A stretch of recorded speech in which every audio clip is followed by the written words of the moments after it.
यहाँ बाहर जाना, चाय पीना 5 रुपए की मिल जाएगी, वही चाय छोटा नागदा जाना, किसी होटल में बैठकर पीना 10 रुपए में मिलेगी, वही चाय और आगे जाना बेटमा, और बेटमा में किसी वीआईपी होटल में बैठकर पीना 50 रुपए की मिलेगी, वही चाय इंदौर चले जाना 5 स्टार 7 स्टार होटल में जाकर पीना 150-200 रुपए की मिलेगी। चाय वही है, शक्कर वही है, दूध वही है, पानी वही है, आगी में तपाई भी वही है।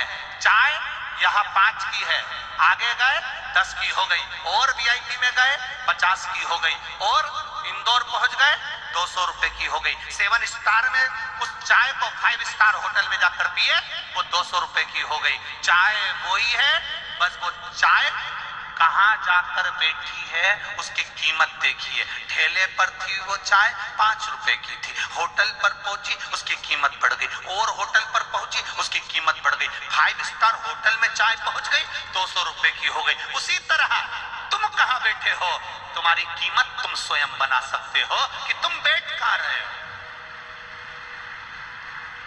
फालतू लोगों के साथ बैठोगे, कीमत घटेगी। सत्संग में जाकर बैठोगे, शिव महापुराण में जाकर बैठोगे, राम कथा में जाकर बैठोगे, रामायण में जाकर बैठोगे, सुंदरकांड में जाकर बैठोगे, कहीं अच्छी जगह में जाकर बैठोगे तो तुम्हारी कीमत परमात्मा जानता है कि तो कोई नूर हीरा है, वो जान लेता है कि इसकी कीमत क्या है। और बैठ जाओ किसी वो मदिरा पीने वालों के साथ, गलत फिर कीमत है, कहीं का भी आएगा नहीं तो गाली से बात करेगा, गाली से।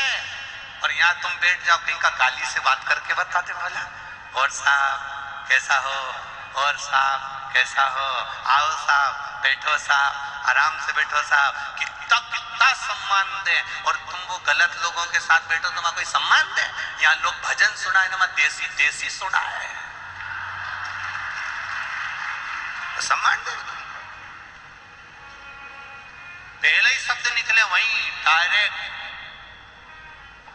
गोरे हमारी जगह बैठ जा, और यहां तुम कहीं पर भी बैठ जाओ, श्री शिवा नमस्तु, यहाँ जो देगा वो भजन देगा, या जो देगा वो नाम देगा, या जो देगा वो राम नाम कृष्ण नाम देगा, या जो देगा वो भगवान का भजन देगा, और वहां जो देगा वो देसी देसी देगा। अब मन तुम्हारा है कि तुम अपने आप को किस जगह पर ले जाकर बैठाना चाहते हो। कितने दिन की कथा है, बोलो बोलो जम के बोलो जीजी, और जीजा उन भी बोलो कितने दिन की है रे, 5 दिन की कथा। अब 5 कर्मेंद्री 5 ज्ञानेंद्री, इनको सवारने के लिए यह पंच पुष्प शिव महापुराण की कथा है। कोई कितई के आजकल तो तू हमारे पास आके बैठ ही नहीं रिया, उससे कह देना अब आजकल मैं 5 स्टार होटल में बैठ रहा हूं, अब मैं थारे साथ नहीं बैठी रही, अब मैं तो 5 स्टार में बैठ रही, अब मेरे को बस वहां बैठा। क्यों बैठे?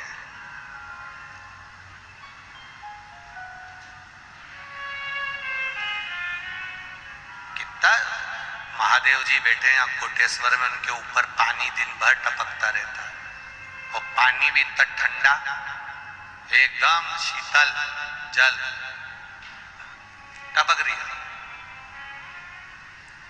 कोटेश्वर के आसपास के लोगों से महादेव जी कह रहे हैं अपने भेजे को ठंडा रखना रे,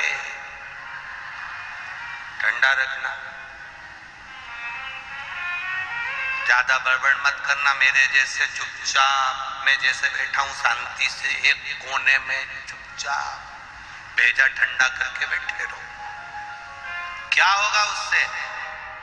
जितना चुप बैठोगे, जितना मौन बैठोगे, कीमत अपनी वाणी की रख कर बैठोगे तो दुनिया के लोग तुम्हें पूछने के लिए आएंगे। जैसे कोटेश्वर जंगल के अंदर है, पर दुनिया के लोग दूर दूर से यहाँ उनको पूछने के लिए आते हैं। आप चुप रहना सीख गए तो लोग आपसे पूछेंगे काका जी बोल क्यों नहीं रहे, ये बाबा बोले क्यों नहीं, क्यों नहीं बोले रे बाबा, क्यों? ए बना जी, तुम बोलो क्यों नहीं? बोले सर। क्यों साहब? भैया जी आवाज क्यों नहीं निकले तुम्हारी? क्यों जीजा जी तुम्हारी आवाज क्यों नहीं निकले? क्यों जीजी भाई तुम बोलो क्यों नहीं? जो नहीं बोले उससे कहा जाए कि तुम बोलो क्यों नहीं, और जो बड़बड़ करे जाए तो लोग कहते हैं भगवान कहां से आई रही दादा, ये किनंग से ही के मायका पूछे ही तो रहे दादा इसके पूछो। और जब वो जाए नहीं तो घर के लोग नरियल चढ़ा के भेजे, अब मत आचेरी थारा हाथ जोड़ो अब बता। और जो नील अब जो बोले ही नहीं तो उससे ओ मेरे भोले नैना तो खोलो, दर्शन करा दो एक बार दोबारा फिर। बस वो बोले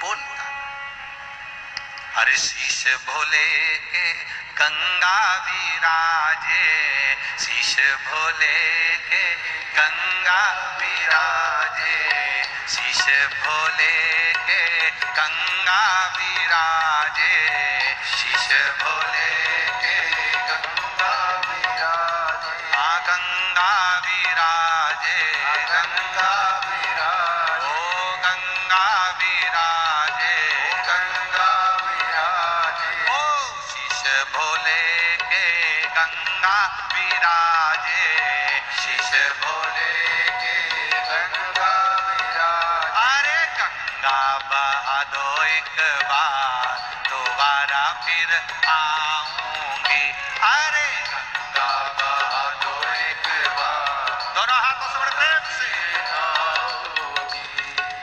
ओम मेरे भोले नैना तो खोलो, ओम मेरे भोले नैना तो खोलो, ओम मेरे भोले नैना तो खोलो, ओम मेरे भोले नैना तो खोलो। अरे दर्शन करा दो एक बार दोबारा फिर आऊंगी, ओ दर्शन करा दो एक बार दोबारा फिर आऊंगी,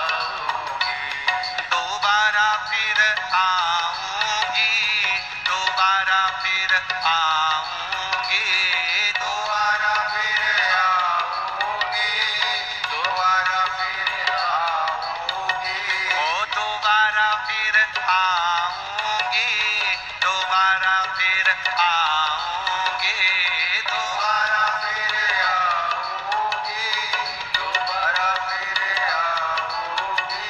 अरे दर्शन करा दो एक बार दोबारा फिर आऊंगी, अरे दर्शन करा दो एक बार दोबारा फिर आऊंगी। बड़े आनंद से भाव से दोनों हाथों से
हाथ भोले के डमरू विराजे, हाथ भोले के डमरू विराजे, ओ डमरू विराजे, डमरू विराजे, हाँ डमरू विराजे, डमरू विराजे, ओ हाथ भोले के डमरू विराजे, हाथ भोले के डमरू विराजे। अरे डमरू बजा दो एक बार, दोबारा फिर आऊंगी।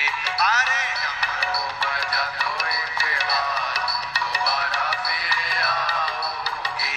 अरे डमरू बजा दो एक बार, दोबारा फिर आऊंगी। अरे डमरू बजा दो एक बार, दोबारा फिर आऊंगी। दोबारा फिर आऊंगी, दोबारा फिर आऊंगी, दोबारा फिर आऊंगी, दोबारा फिर आऊंगी। अरे दर्शन करा दो एक बार, दोबारा फिर आऊंगी। ओ दर्शन करा दो एक बार, दोबारा फिर आऊंगी। शंभो राधे हरि बोल।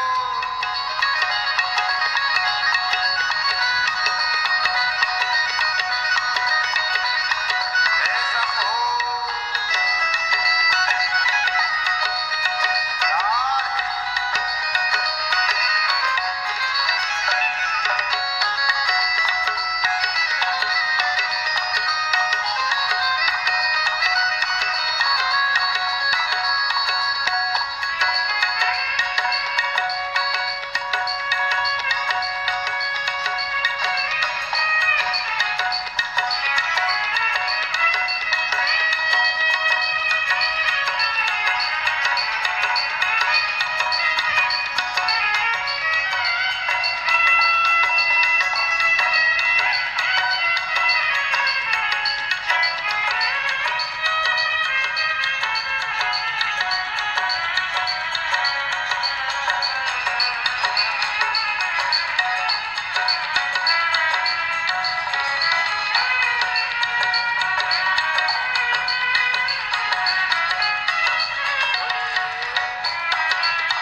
दोनों हाथों से ताली बजाओ।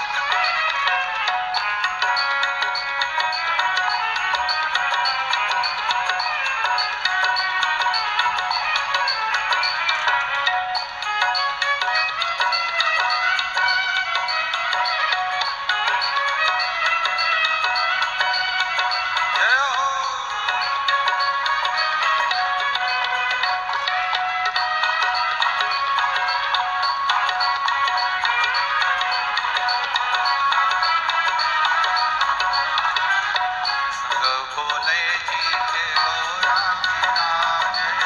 संग भोले जी के गोरा विराजे, संग भोले जी के गोरा विराजे, संग भोले जी के गोरा विराजे, ओ गोरा विराजे, गोरा विराजे, ओ गोरा विराजे, गोरा विराजे, ओ संग भोले जी के गोरा विराजे, संग भोले जी के गोरा विराजे। ओ दर्शन करा दो एक बार, दोबारा फिर आऊंगी। ओ दर्शन करा दो एक बार, दोबारा फिर आऊंगी। अरे दर्शन करा दो एक बार, दोबारा फिर आऊंगी। ओ दर्शन करा दो एक बार, दोबारा फिर आऊंगी।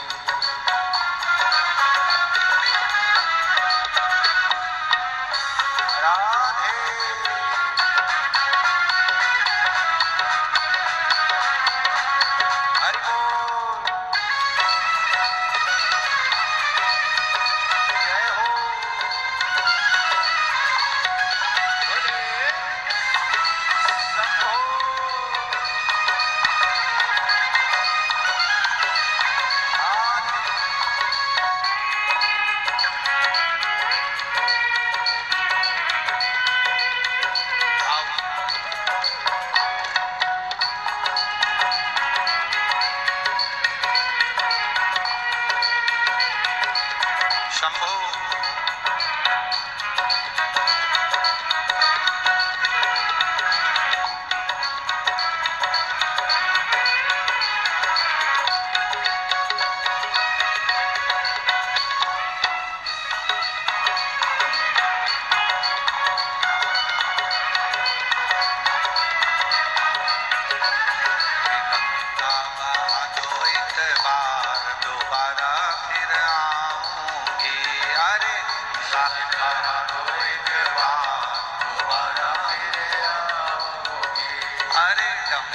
बजा दो एक बार दोबारा फिर आऊंगी ओ डमरू बजा दो एक बार दोबारा फिर आऊंगी हर हर महादेव।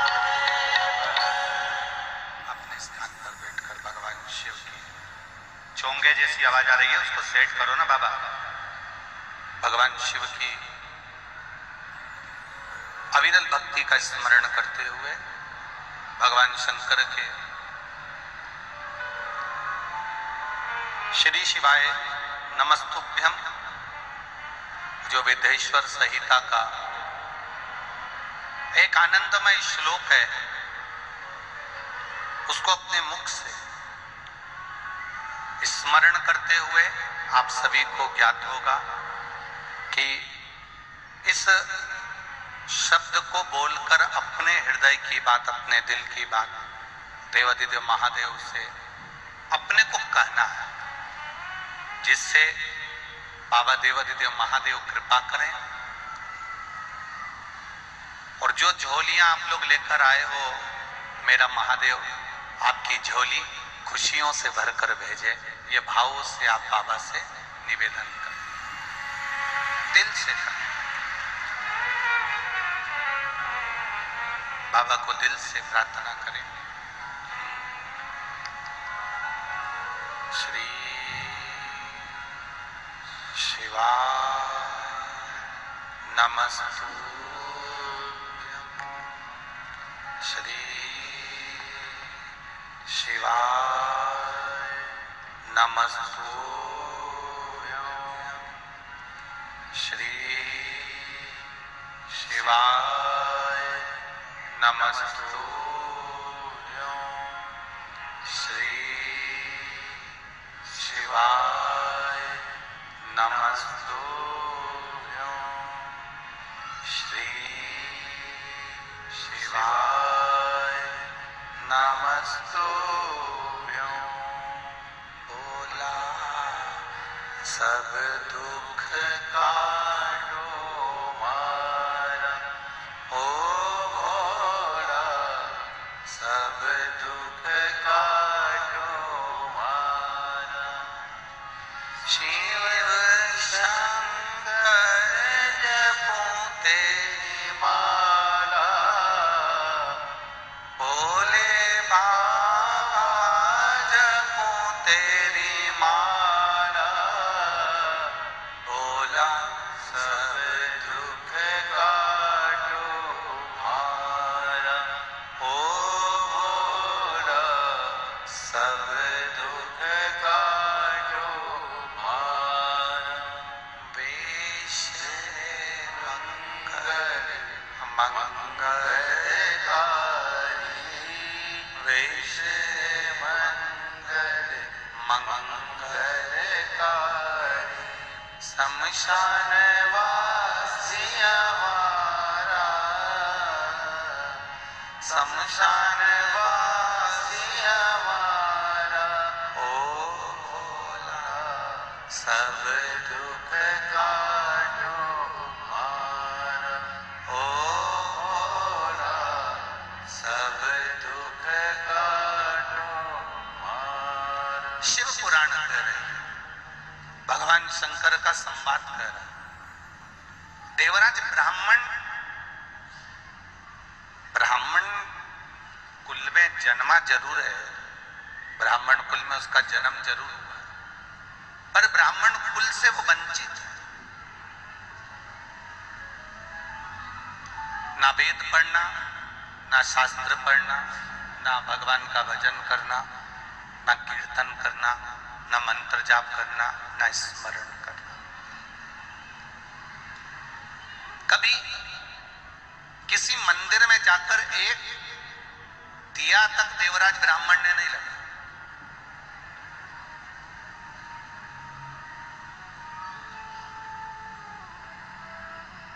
फिर भी धन को ले जाकर मंदिर में लेकर छुपाकर बैठ गया, जहां एक ब्राह्मण देव शिव महापुराण की कथा का वाचन कर रहे। एक ब्राह्मण जहां शंकर भगवान की कथा का वाचन कर रहा है, वहां बैठ गए।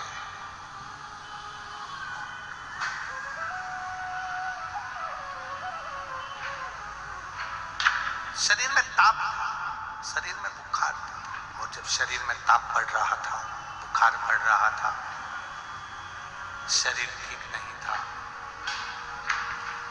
तब ब्राह्मण देवता बार बार चिल्ला रहे थे, हर हर महादेव। इसको बड़ा क्रोध आ रहा था, इसको बड़ा क्रोध आ रहा था, और उस क्रोध के कारण ये वहां से निकलकर एक बेलपत्री के वृक्ष के नीचे जाकर बैठ गया।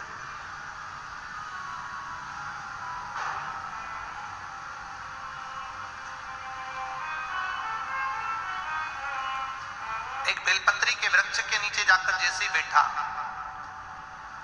शरीर में कष्ट होने के कारण इसके प्राण छूट गए।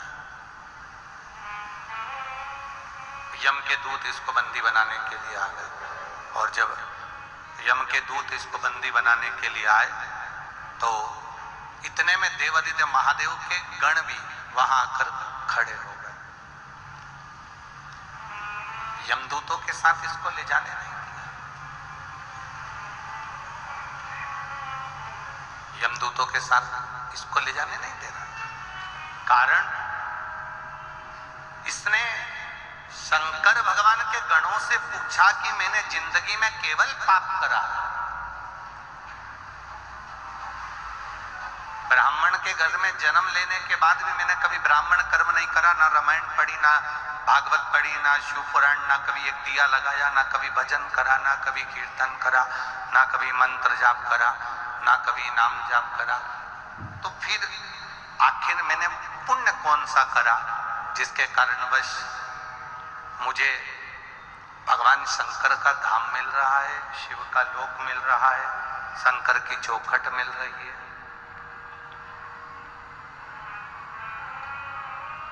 आखिर मैंने करा क्या है? शिव गणों ने कहा, तुमने कुछ नहीं करा,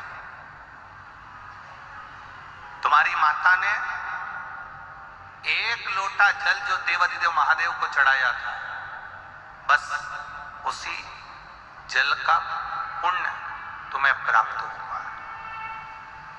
एक बात आपको पहले भी कही, आज फिर कहते हैं, सारे पुराण शास्त्रों में ये लिखा हुआ है कि इसको सुनने से 7 पीढ़ी तर जाती है, ऐसा करने से 7 पीढ़ी तर जाती है।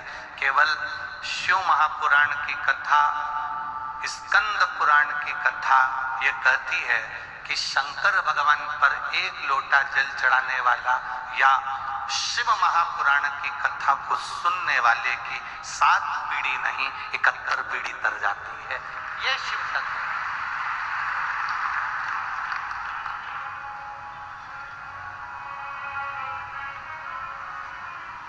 और कितना एक कथा सुनने के लिए बहुत घनी आबादी में आप लोग बैठकर कथा नहीं सुन रहे हो। कथा सुनने के लिए आप देखा जाए तो जो शंकर जी का मंदिर एकांत में है, कोटेश्वर, एकदम अलग जंगल में आनंद के साथ मेरे महादेव विराजमान है। ऐसे देवादिदेव महादेव की एकांत में आपको पहले भी कथा में कहा, जहां बाबा आराम से बैठे हों और वहां ये शिव महापुराण की कथा सुनने को मिल रही है, तो अपने दिल की बात भी कहकर जाना, वो दिल से दे भी देगा। दिल से कहो,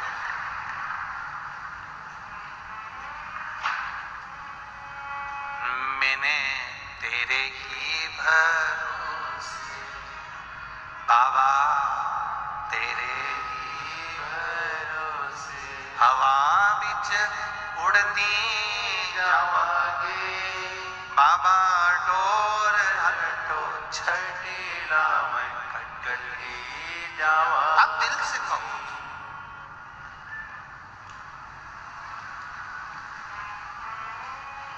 देवराज भगवान का भजन कर कर आनंद पाकर शिव धाम को चले गए।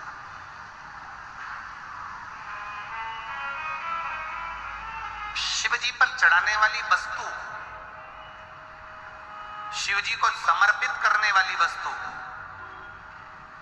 शंकर भगवान को देने वाली वस्तु अपनी खुद की हो।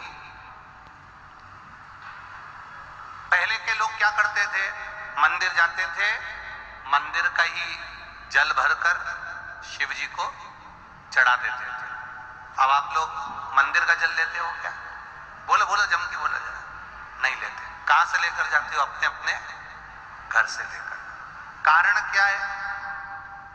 वास्तु दोष होता है तो घर में होता है, पितृ दोष होता है तो घर में होता है, काल सर्प दोष होता है तो घर में होता है। घर के हंडे में से, मटके में से, परिंडे में से जब हम एक लोटा जल लेकर जाते हैं और शिव जी को समर्पित करते हैं तो अपने घर के सारे दोष अपने आप समाप्त हो जाते हैं। केवल जल समर्पित कर देने पर, केवल जल चढ़ा देने पर सारे दोष मिट जाते हैं, सारे दोष। भगवान शिव ओगड़दानी, त्रिकालदर्शी, कैलाशी, अविनाशी, मेरा देवाधिदेव महादेव, करुणा करने वाला, अपना खुद का एक बहुत सुंदर संवाद शिव महापुराण के अंतर्गत आता है, पुष्पदंत की कथा। गंधर्व था, इंद्रलोक में इंद्र की सभा में बैठकर गायन करता था, कविता पाठ करता था, भजन करता था, कीर्तन करता था, स्मरण करता था, गायन में लगा रहता था।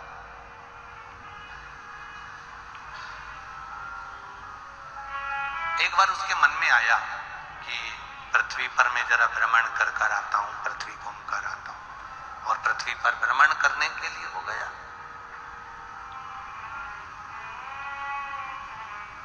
फूल, पंच पुष्प, शिव महापुराण की कथा है। फूल चढ़ाने से पहले फूल चढ़ाने का तरीका आना चाहिए।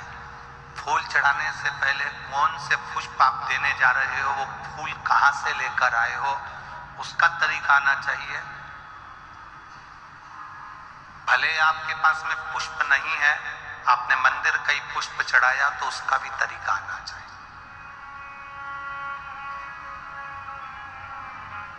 कोई जरूरी नहीं है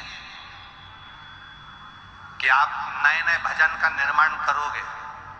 आप दूसरे का भी अगर भजन गा रहे हो तो उसको भी गाने का तरीका होना चाहिए।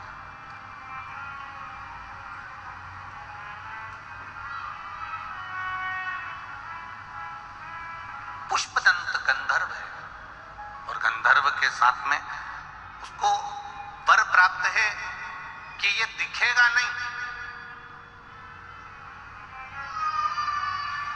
ये दिखेगा नहीं, और ये कुछ भी कार्य करेगा तो लोगों को दिखेगा नहीं, इसकी वाणी नहीं दिखे, सुनाई नहीं देगी, इसके शब्द नहीं सुनाई देंगे, ये सामने दिखेगा नहीं।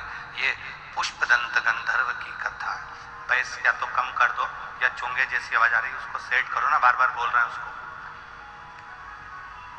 पुष्पदंत गंधर्व पृथ्वी पर भ्रमण करने के लिए आया,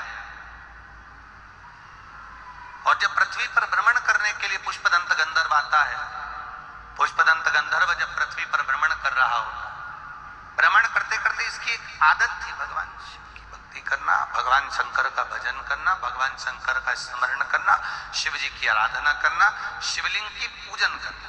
अब पुष्पदंत गंधर्व ने विचार करा कि मैं पृथ्वी पर आ गया हूं, क्यों ना यहां शंकर के शिवलिंग का निर्माण करूं और उसका पूजन करूं। एक पार्थिव शिवलिंग का निर्माण पुष्पदंत गंधर्व करने लगा।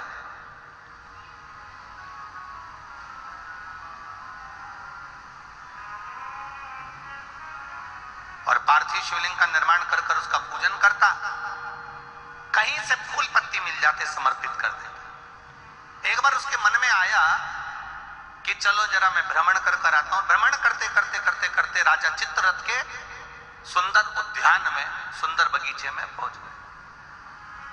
कभी कभी आप भी जाते जाते रास्ते में किसी का पौधा देख लेते हो, किसी का पेड़ देख लेते हो, किसी का बगीचा देख लेते हो, किसी की वस्तु देख लेते हो, आपके भीतर भी वो भाव जागृत हो जाता है कि ये अच्छा फूल है, मैं भगवान के लिए तोड़ लेती हूँ। अभी नवरात्रे चल रहे हैं, लाल कलर का वो फूल होता है ना, तो लोग किसी के भी पेड़ से, किसी के भी बगीचे से, किसी के यहाँ से भी तोड़ कर ले आते हैं, देवी जी को चढ़ा देते हैं, बड़े प्रेम से पल्लू वल्लू लेके खुश होके। तुम सोचती हो कि देवी मैया प्रसन्न हो गई, देवी जी कह रही है अरे वो चोटी, बताओ, दूसरे के घर का चुरा कर लिया, दूसरे के घर का उठा कर लिया, दूसरे का सामान लेकर आ गई और चढ़ा कर कह रही है कि मैंने भगवान का पूजन कर दिया, भगवान की आराधना कर दी, भगवान की सेवा कर दी। ना ना, जिसे अपने घर का एक लोटा जल लेकर जा रहे हो, अगर किसी के यहां तुमने पूछ लिया कि हमें आपके बगीचे का फूल ले जाएं, वो आज्ञा दे दे तो ले जाओ।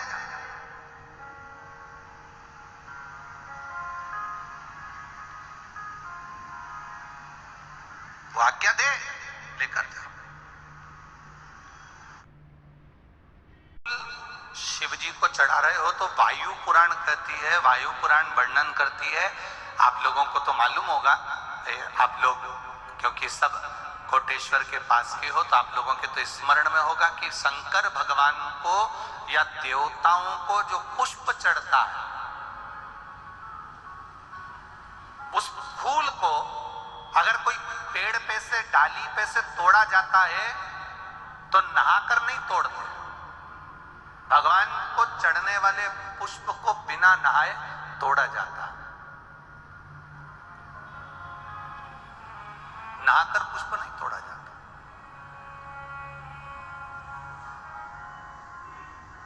कितने लोग हैं जो बगीचे से फूल तोड़ते होंगे तो नहा के तोड़ लेते होंगे, और कितने लोग हैं जो बगीचे से पुष्प तोड़ते हैं तो सुबह सुबह उठे, मंजन आदि करा, हाथ पैर धोया, बगीचे में गए, डाली पे से फूल तोड़े और भगवान को समर्पित करे। वायु पुराण का शब्द कह रहा है भगवान को समर्पित होने वाले पुष्प जब आप तोड़ते हैं, लेकर आते हैं, और पुष्प का एक नियम है, पुष्प धोया भी नहीं जाता। पुष्प को पानी में धोते नहीं, जैसा डाली से मिला है बस उसको लिया, रख दिया। जब आप पूजन करने के लिए बैठे और पूजन के समय पर उस पुष्प को तुमने उठाकर भगवान को समर्पित किया, भगवान को चढ़ाया, भगवान को समर्पित करना प्रारंभ करा। अब आप लोग कहेंगे गुरुजी शरीर बासी है, शरीर हमारा, बताओ हम स्नान करे नहीं है और स्नान नहीं करे और फूल तोड़ लिया तो वो फूल अशुद्ध नहीं हो गया, वो फूल शुद्ध ही नहीं हुआ। वायु पुराण कर रही है, वायु पुराण वर्णन कर रही है भगवान को चढ़ने वाला पुष्प जब हम डाली पे से उतार कर लेकर आते हैं और लाकर हम भगवान के पास में कहीं स्थान पर रख देते हैं, और स्नान करने के बाद जब हम शंकर भगवान को याद, कोई भी राम जी को, कृष्ण जी को, ठाकुर जी को, देवी जी को वो पुष्प जब समर्पित करते हैं तो उससे ना जाने कितने कितने दोष हमारे जीवन के समाप्त हो जाते हैं। ये वायु पुराण वर्णन